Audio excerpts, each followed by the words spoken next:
My News 16, the Basin's only primetime newscast.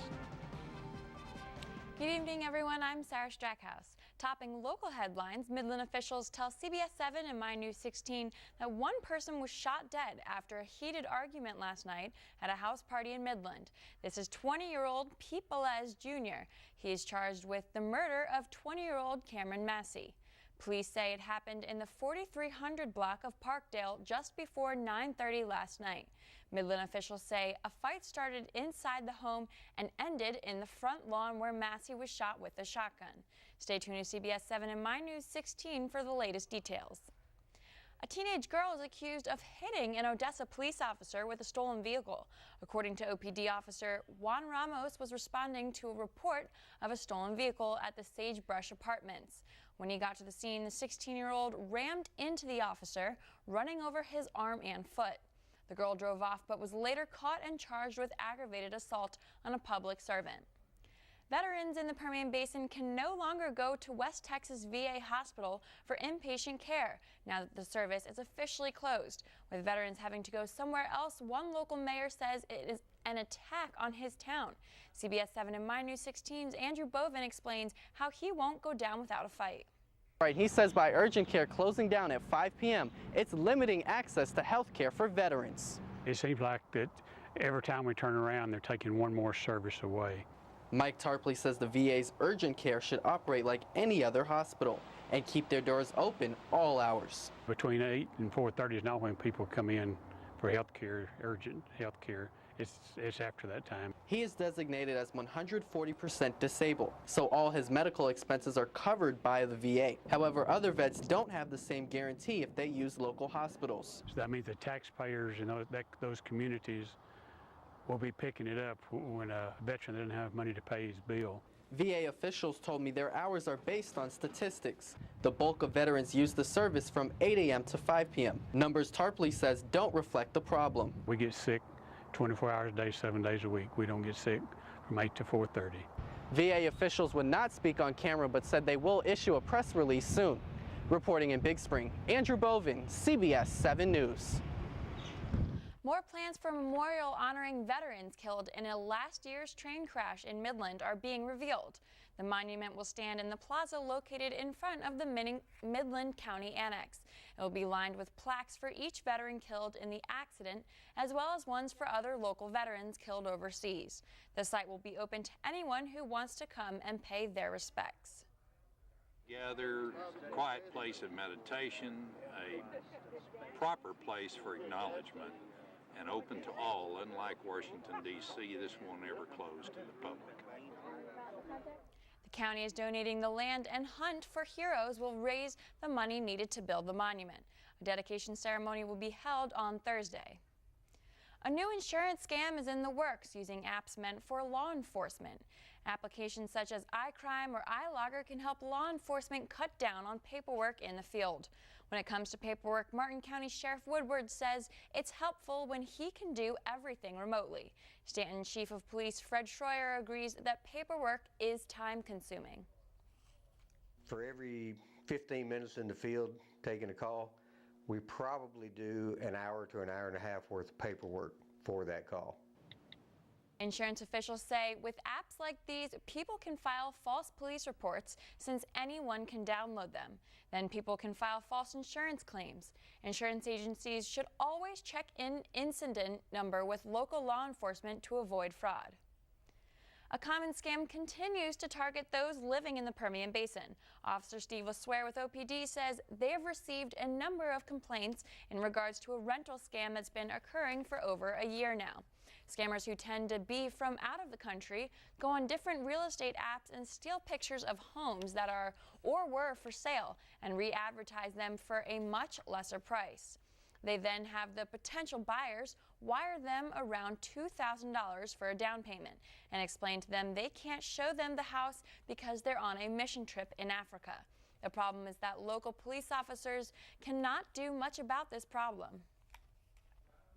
Best advice we can give to is if you see something that looks suspicious, don't do it. Don't give money, don't pay money up front, don't do wire transfers.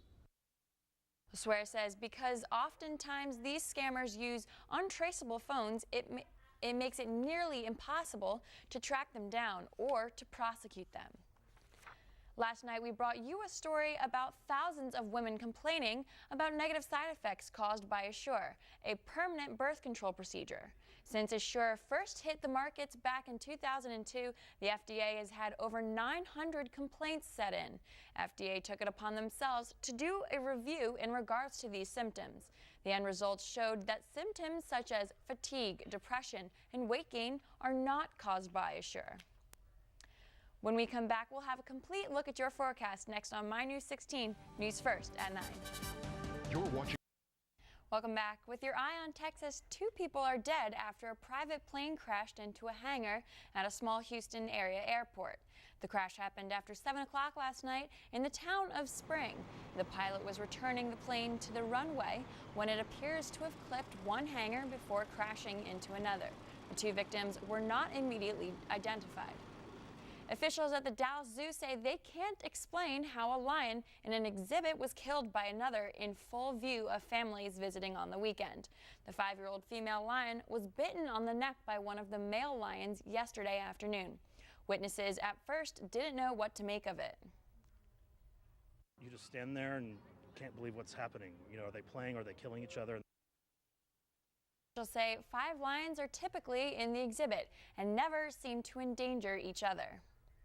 We're continuing to follow a deadly tornado in the Midwest. Authorities say at least 8 people were killed by Sunday's twisters. The massive storm ripped through a dozen states, destroying or damaging hundreds of homes. Co-EM reported from Washington, Illinois.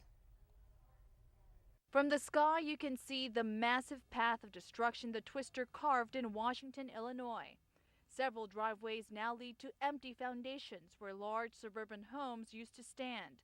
Winds of up to 190 miles per hour ripped them to shreds. The governor of Illinois toured the damage.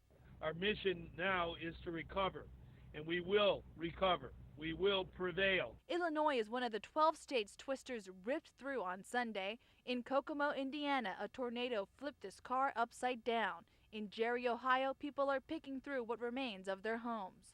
But Illinois was the hardest hit state. This pile of rubble used to be an auto shop. Police say despite the damage, employees were able to crawl out unhurt.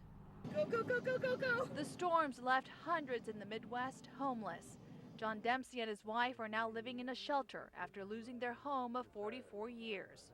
I don't know what we'll do. We're just devastated.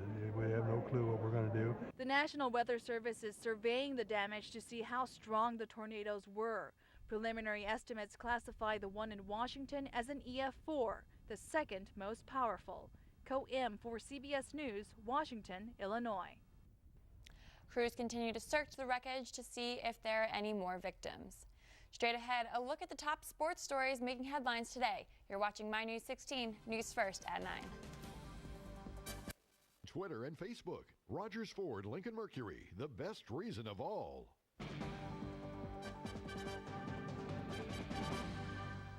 In case you missed it, the Odessa High Broncos went to El Paso on Friday and put a whooping on El Paso Franklin. Junior running back C.J. Edison broke the single-game rushing record for the school with 384 yards on the night. Despite OHS being up huge in the second half, Edison played the whole game, but Coach King wanted him to go after the big record. I felt like he deserved that opportunity. You know, there's a lot of people that question you about those situations, and don't get me wrong, I question myself about leaving him out there, but I felt like it was an opportunity that we should have given him. I asked him about it. He said he wanted to go for it, but the record is a team record. I know he rushed for it, but I think he'll be the first to tell you that this was a team record for them, and it's something they should take pride in. Over at Midland Christian, senior softball player Adriana Berzosa signed her letter of intent to play for UTPB. She talked with us about her decision this morning. I picked UTPB because it has a really good engineering program, and I want to be a petroleum engineer, and getting the opportunity to play softball there was just a blessing from God, so I chose UTPB.